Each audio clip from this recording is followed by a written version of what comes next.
যদি না থাকতো তখন আমরা যত বড় মুক্তিযোদ্ধাই হই,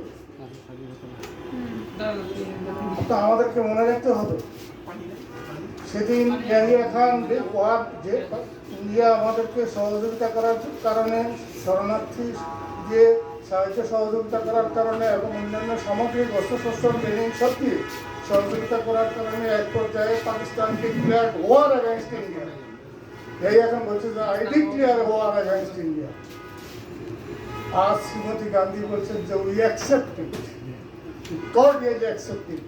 শুধু রাশিয়ার সহায়তা দিয়েছিল, রাশিয়াকে বলছিল বন্ধু একটু এগিয়ে আসো। পাকিস্তান আমাদের বিরুদ্ধে যুদ্ধ ঘোষণা করেছে। এরপর পাকিস্তানে রাশিয়া পাকিস্তানে এবং পাকিস্তান, আমরা তখনও স্বাধীন হয়নি, তখন আমরা ইস্ট পাকিস্তানে যুদ্ধ করছি, মুক্তিযুদ্ধ। এরই মধ্যে স্বাধীনতা হওয়ার আগে 16 ডিসেম্বরের আগে এসব কর্মকাণ্ড ঘটে যাচ্ছে। আপনার যুদ্ধ ঘোষণা করা হয়ে গেল ইন্ডিয়ার বিরুদ্ধে। কে করলো? পাকিস্তানের প্রেসিডেন্ট, মার্শাল্লাহ প্রেসিডেন্ট বই ঘেটে দেখেন। তারপরে রাশিয়ান বিমান এই ঢাকা শহরে এমন মনে হয় যেন পড়ে যাবে। আবার পাখির বয়স্ক মানুষরা এগুলো চিত্র দেখেছে। 3-4 সপ্তাহ লাগে নাই বিমান হামলা পাকিস্তানকে পর্যদস্ত করতে, পরাজিত করতে।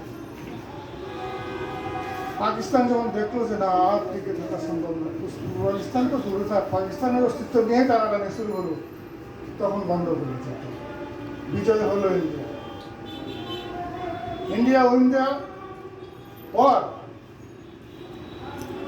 সেই যুদ্ধে ইন্ডিয়া জয়লাভ করল। আর বাংলাদেশে যেটা, আমাদের দেশে যেটা হলো, খুব আরেকটু খেয়াল করে শুনে আদান দিচ্ছে, অবশ্য আল্লাহ মাফ করুক। যে দলিলটা হলো, সেই দলিলে স্বাক্ষর করেছে একদিকে জগজিৎ সিং অরোরা, আরেকদিকে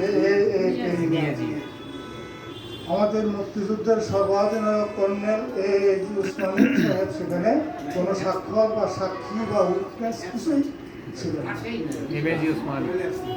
টোটালি অ্যাবসেন্ট। আমার ভাই আরো সুন্দর করে বলছেন যে টোটালি অ্যাবসেন্ট।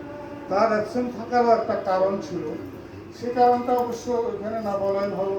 এটা একটা সর্বস্ব